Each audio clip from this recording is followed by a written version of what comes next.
Resiko. Resiko dapat diartikan sebagai semua kemungkinan terjadinya suatu peristiwa yang bisa membuat kerugian. Dapat dikatakan resiko jika dapat merugikan secara finansial, terjadinya di luar rencana, sehingga menimbulkan kerugian fisik maupun mental. Contohnya, pada asuransi kendaraan bermotor, dikenal sebagai istilah resiko sendiri atau own risk, yang artinya besar resiko yang ditanggung oleh tertanggung apabila terjadi event menimbulkan kerugian. Risiko sendiri mempunyai dua unsur, yaitu ketidakpastian dan kerugian. Oleh karena itu, apapun yang dapat menyebabkan kerugian disebut sebagai risiko. Karena itu, pentingnya asuransi sebagai solusi terhadap permasalahan risiko. Yang selanjutnya, ada jenis-jenis risiko. Yang pertama, ada risiko murni atau pure risk. Yang dimaksud yaitu risiko dirasakan ketika kerugian terjadi. Jika tidak terjadi, maka tidak ada keuntungan maupun kerugian. Contohnya, kebakaran menyebabkan kehilangan harta benda sehingga membuat kita merugi secara finansial. Jika tidak terjadi kebakaran, maka kita tidak mendapatkan keuntungan maupun kerugian. Sama halnya dengan contoh lainnya seperti kebanjiran, meninggal dunia, dan yang lainnya. Yang kedua, ada spekulatif risk atau resiko spekulatif. Jenis resiko ini memiliki dua kemungkinan, yaitu menimbulkan kerugian atau keuntungan. Sebagai contohnya, menginvestasikan sebagian uang ke saham, maka akan ada risiko keuntungan dan kerugian yang mungkin dapat terjadi.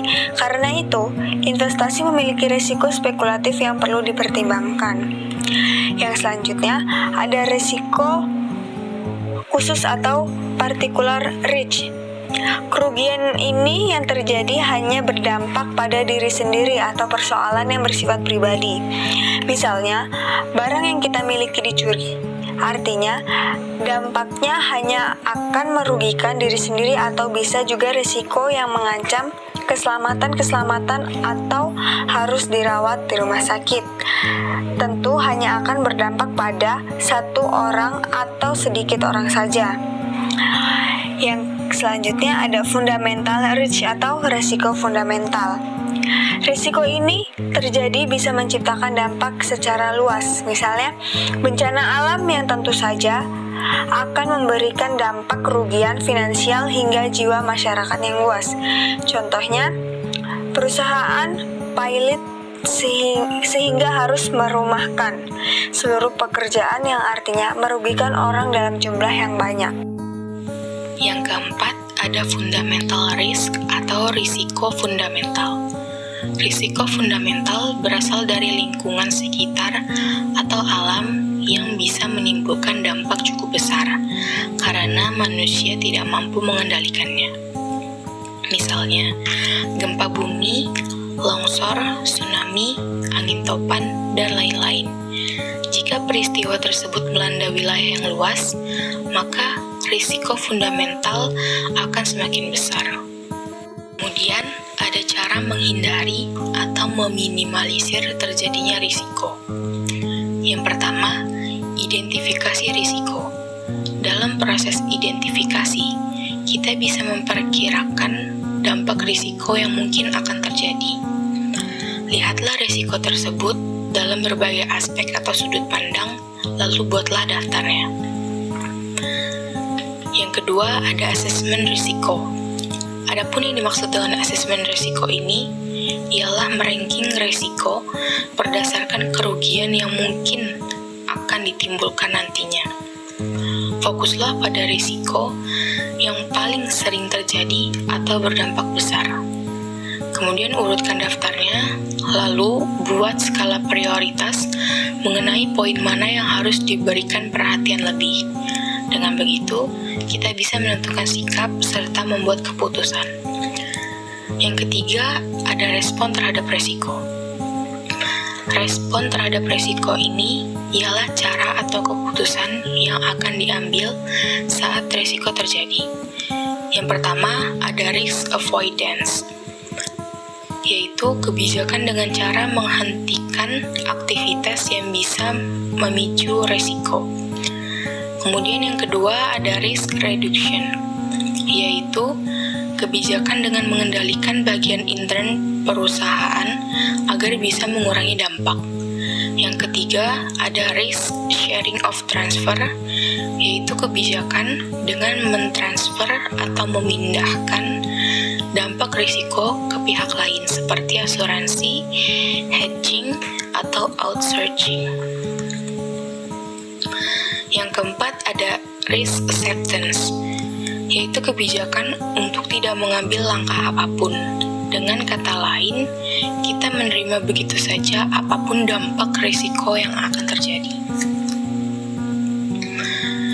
Yang kelima ada Create Risk Management Plan, yaitu artinya membuat planning untuk mengatasi masalah masing-masing kategori risiko.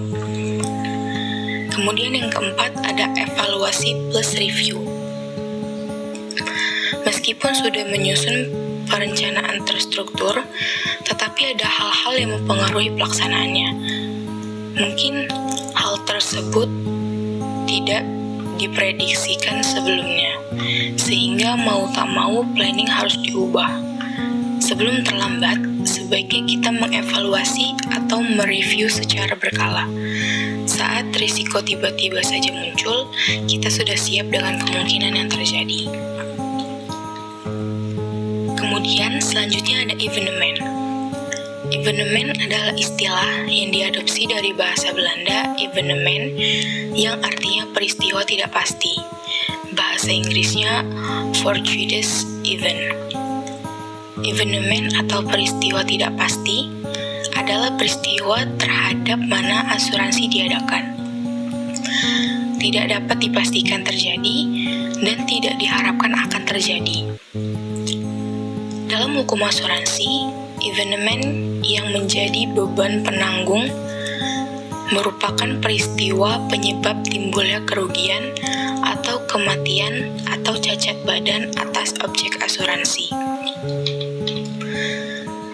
Selama belum terjadi peristiwa penyebab timbulnya kerugian, selama itu pula bahaya yang mengancam objek asuransi disebut risiko.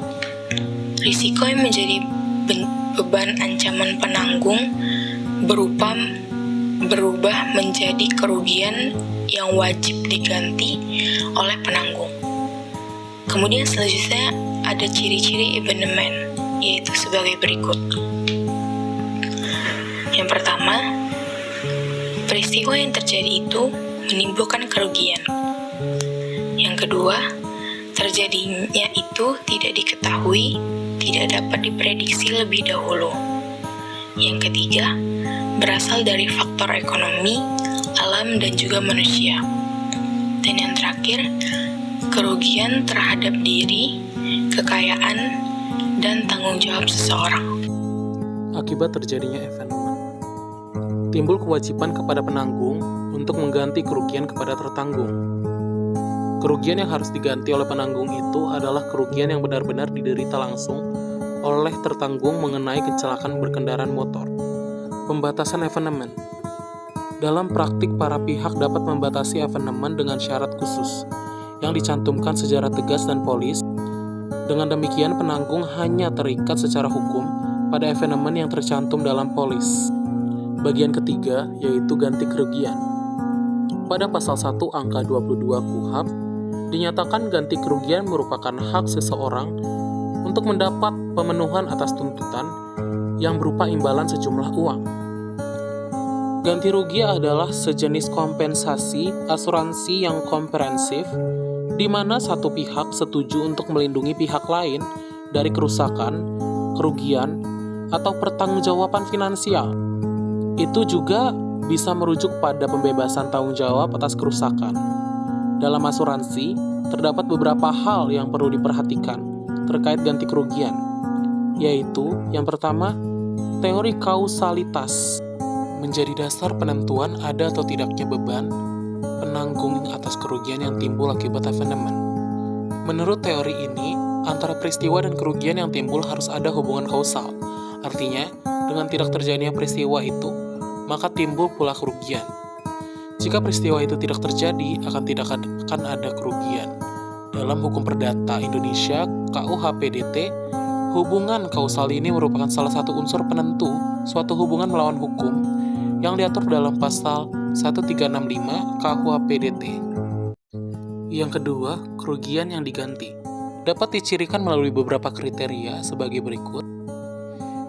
Yang pertama, berasal dari peristiwa tidak pasti. Yang kedua, peristiwa yang tidak ditanggung oleh penanggung. Yang kedua, ada hubungan kausal antara peristiwa tidak pasti dan kerugian. Yang keempat, berdasarkan asas keseimbangan. Yang ketiga, ada jenis asuransi ganti rugi. Yang pertama, ada asuransi malpraktek. Ini adalah jenis asuransi ganti rugi yang dibeli oleh profesional kesehatan. Yang kedua, ada asuransi kesalahan dan kelalaian. Ini adalah jenis asuransi ganti rugi profesional yang melindungi perusahaan dan karyawan mereka seandainya seseorang mengklaim bahwa mereka lalai atau pekerjaan mereka tidak memadai. Yang ketiga, ada asuransi jabatan direksi dan petugas. Ini adalah jenis asuransi ganti rugi yang mencakup seseorang jika seseorang menuntut mereka dalam kapasitasnya sebagai direktur atau pejabat bisnis atau organisasi nirbala. Yang keempat, ada asuransi ganti rugi kesehatan. Asuransi ganti rugi kesehatan sering disebut sebagai paket biaya layanan, adalah paket layanan kesehatan yang menawarkan lebih banyak fleksibilitas daripada paket asuransi kesehatan lainnya, termasuk memungkinkan kamu memilih dokter atau penyedia layanan kesehatanmu. Yang kelima, homeowners insurance. Asuransi pemilik rumah memberi ganti rugi kepada pemilik rumah terhadap biaya perbaikan kerusakan pada rumah atau terhadap kerugian total rumah. Yang keenam, ada asuransi mobil. Asuransi mobil juga merupakan contoh asuransi ganti rugi. Pertama, perusahaan asuransi setuju untuk menanggung kerugian finansial yang mungkin diderita seseorang jika mobil mereka rusak. Dalam kasus asuransi mobil, perusahaan asuransi biasanya juga setuju untuk menerima tanggung jawab jika pengemudi yang diasuransikan bertanggung jawab atas kerusakan pada kendaraan orang lain. Metode ganti rugi. Metode ganti rugi ada 4, yaitu yang pertama pembayaran tunai, yang kedua perbaikan, yang ketiga penggantian, dan yang keempat pemulihan. Izin memperkenalkan diri, nama saya Anissa Reswari dengan NPM 2012011239. Di sini saya akan melanjutkan penjelasan teman-teman saya terkait tahapan untuk mengajukan klaim asuransi. Jadi, yang pertama harus adanya peristiwa yang menimbulkan kerugian finansial, dan peristiwa-peristiwa ini harus telah disepakati atau telah tertuang di dalam polis asuransi. Misalnya, peristiwa-peristiwa yang umum adalah kecelakaan atau kebakaran atau kebanjiran atau peristiwa-peristiwa lainnya yang memang benar-benar telah disepakati antara tertanggung dan penanggung. Setelah dipastikan adanya peristiwa yang menimbulkan kerugian finansial, pihak tertanggung dapat melaporkan ke perusahaan asuransi. Pelaporan ini sebaiknya dilakukan sesegera mungkin setelah terjadinya peristiwa. Setelah itu, setelah menerima laporan dari tertanggung, pihak penanggung atau perusahaan asuransi akan melakukan penilaian klaim. Oleh sebab itu, penilaian klaim ini tertulis penilaian klaim oleh perusahaan asuransi, karena memang yang berhak untuk menentukan benar atau tidaknya atau berapa besaran kerugian yang harus dibayarkan oleh pihak perusahaan asuransi adalah penanggung atau pihak asuransi itu sendiri. Dan setelah dilakukan penilaian klaim oleh perusahaan asuransi, baru selanjutnya dilakukan pembayaran ganti kerugian oleh pihak penanggung. Nah, dalam asuransi terdapat rumus ganti kerugian. Di sini tertulis X dibagi Y dikali Z, di mana X merupakan jumlah uang yang diasuransikan, dan Y merupakan nilai benda asuransi, dan terakhir Z merupakan kerugian yang sesungguhnya. Nah, di sini saya memiliki contoh kasus ya. Misalnya Ayu adalah seorang pengusaha muda yang memiliki sebuah mobil seharga 300 juta rupiah. Lalu suatu saat karena takut terjadi hal-hal yang tidak diinginkan, Ayu mengajukan asuransi ke salah satu perusahaan asuransi ternama di kotanya. Adapun asuransi yang dia sepakati bersama perusahaan asuransi tersebut adalah dia mengasuransikan sebagian dari nilai keseluruhan kendaraannya, yaitu sebesar 150 juta rupiah. Nah, suatu hari Ayu mengalami kecelakaan yang jika dihitung-hitung dan telah dihitung oleh perusahaan asuransi, maka didapatkan nilai atau harga kerugian sesungguhnya sebesar 75 juta rupiah. Sehingga jika dimasukkan ke dalam rumus, di mana X dibagi Y dikali Z adalah 150 juta dibagi 300 juta dikali 75 juta rupiah, sehingga didapatkan hasil 37.500.000 rupiah yang merupakan ganti kerugian yang harus dibayarkan oleh pihak perusahaan asuransi kepada Ayu gitu, selaku tertanggung dari asuransi itu tadi. Selanjutnya, di sini terdapat materi subrogasi. Sebenarnya apa sih subrogasi itu? Subrogasi merupakan penggantian hak-hak atau piutang kreditur lama oleh pihak ketiga atau kreditur baru yang telah membayar. Jadi, subrogasi itu merupakan prinsip yang menyatakan bahwa penanggung berhak mendapatkan pembayaran kembali atas ganti rugi yang telah diberikan penanggung kepada kreditur. Nah, asas subrogasi ini diatur dalam pasal 1400 sampai 1403 KUH Perdata. Dalam pasal tersebut dinyatakan bahwa subrogasi adalah penggantian hak-hak oleh seorang pihak ketiga yang membayar kepada kreditur. Jadi, bisa dibilang subrogasi adalah prinsip asuransi yang memberikan hak penuntutan ganti rugi dari tertanggung kepada penanggung atau hak untuk menerima penggantian kerugian kepada pihak ketiga yang menyebabkan terjadinya kerugian. Nah, subrogasi ini umumnya telah ditetapkan dalam polis asuransi yang disepakati antara pihak tertanggung maupun penanggung gitu, dan umumnya digunakan dalam polis asuransi kendaraan serta pada klaim polis asuransi seperti asuransi properti atau kecelakaan dan perawatan kesehatan gitu. Selanjutnya ada pokok pertanggungan subrogasi. Di sini ada 3. Yang pertama, dalam klaim yang dianggap sebagai kerugian total, tertanggung akan menerima ganti rugi penuh. Yang kedua, apabila terdapat sisa barang, maka sisa barang itu akan menjadi milik penanggung setelah klaim atas kerugian tersebut dibayar. Dan yang terakhir, sisa barang yang mempunyai nilai ekonomis bisa dijual dan merupakan klaim recovery yang juga merupakan salah satu hak subrogasi. Subrogasi ini secara mutlak bisa diminta oleh pihak asuransi apabila kerugian yang terjadi disebabkan oleh tindakan kelalaian pihak ketiga gitu.